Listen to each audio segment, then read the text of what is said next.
भगवान ने जो पृथ्वी में परमात्मा के अंश के रूप में ही जो विद्यमान है उनके विषय में बताया। कथम विद्याम अहम योगी त्वां सदा परिचिन्तयन् केषु केश्च भावेषु चिन्तयसि भगवन् मया। भगवान से अर्जुन ने पूछा कि पृथ्वी में कौन आपके निकट है, ये हमें कैसे पता लगेगा। भगवान ने कहा जिसके पास में सब कुछ है, जो व्यक्ति सब गुण से संपन्न है परंतु जिसके जीवन में सरलता है, जो सबको सम्मान देकर के और कोई प्रकार से भी सम्मान नहीं चाहता, ऐसा व्यक्ति के हृदय में परमात्मा ही विराजमान होते। जो सब प्रकार से ज्ञानी है परंतु जहाँ जगह मिली वहाँ बैठ जाता है, उसके मन के अंदर अभिमान नहीं होता, जो कुछ भी मिला उसको भोजन कर लेता है। जो दूसरों को सम्मान दे करके खुद ही सम्मान की इच्छा नहीं करता, उसका सम्मान परमात्मा करते। और इसलिए संसार में बहुत से ऐसे व्यक्ति हैं जो अपना भेष तो बना लेते महात्मा का, परंतु उनके अंदर महान आत्मा नहीं होती। जिनके अंदर महान आत्मा होती है वो दूसरों को कष्ट ना हो इसका ध्यान रख करके कर्म करता है।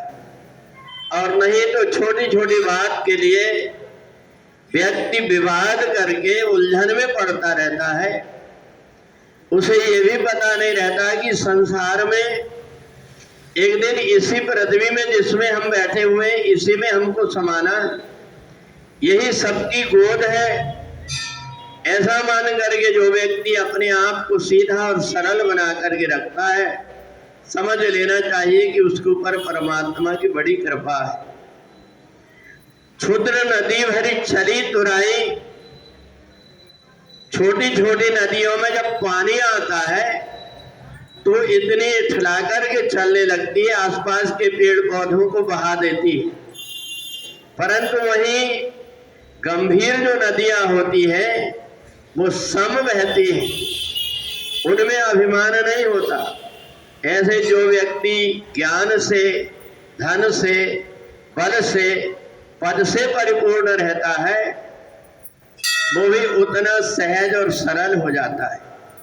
अगर कोई व्यक्ति किसी को देखता है कि देखो तो ये व्यक्ति कितना सरल है, कहीं भी बैठ जाता है, बिना जूते चप्पल के चलने लगता है, जैसी परिस्थिति आई उसमें ही निर्वाह कर लेता है, तो ऐसा मान करके जब कोई दूसरा व्यक्ति देखता है तो उसका हृदय गदगद हो जाता है।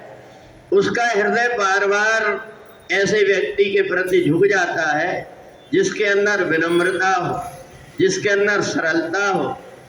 और यह कछु साधन से नहीं होई, प्रभु की कृपा पाए कोई कोई। ये जो गुण होता है ये अपने साधन करने से नहीं होता, परमात्मा की कृपा से होता है। इसलिए संसार में उन व्यक्तियों का सम्मान होता है जिन व्यक्ति के अंदर सरलता और सहजता होती है। उन वृक्षों का सम्मान होता है जो दूसरों को सब कुछ प्रदान करते हैं जड़ी बूटियों के रूप में, उनको शक्ति के रूप में, भक्ति के रूप में। उन नदियों का सम्मान होता है जो व्यक्ति को पवित्र बना देती हैं। तो इसी प्रकार से उस ग्रंथ का जिसको हम गीता के रूप में पढ़ते हैं, उस ग्रंथ का हम इसलिए सम्मान करते हैं कि वो आत्मा को और शरीर को दोनों को पवित्र कर देता है। दूसरी बात, जो व्यक्ति गीता का पाठ करता है उसकी कभी दुर्गति नहीं होती। एक शब्द भी अगर वो उस गीता का पढ़ लेता है, सुन लेता है, तो उसके ऊपर परमात्मा की साक्षात कृपा होती है। और इसलिए अर्जुन ने पूछा भगवान से कि आप तो हमें संसार में दिखाई नहीं देते, परंतु आप की विभूति के रूप में जो आपके निकट है उसको हम कैसे पहचानेंगे। तो भगवान ने 10वें अध्याय में बताया कि जो महान पर्वत है हिमालय के रूप में वो मेरा ही रूप है, नदी के रूप में जो गंगा है वो मेरा ही रूप है। इसी प्रकार से अगर दानवों में भी तुम्हें दिखाई देगा तो वहाँ प्रहलाद जैसे रूप में मैं ही हूँ। तो इसी प्रकार से महीनों में भी उनमें भी पवित्र महिमा मैं हूँ, दिन में भी पवित्र मैं हूँ। अर्थात भगवान का कहने का मतलब है कि अगर भगवान नहीं भी दिखाई देते तो संसार में भगवान की विभूति हमको दिखाई देती है, जो हमें सत्कर्म करने के लिए लगाते हैं, अच्छी शिक्षा देते हैं, परमात्मा के नजदीक पहुंचाने के लिए प्रयत्न करते हैं। सुबह से उठ करके दूसरे लोगों को पूजन करने का मौका मिल जाए, दूसरे व्यक्ति परमात्मा की भक्ति कर दे, उसके लिए व्यवस्था बना देते हैं।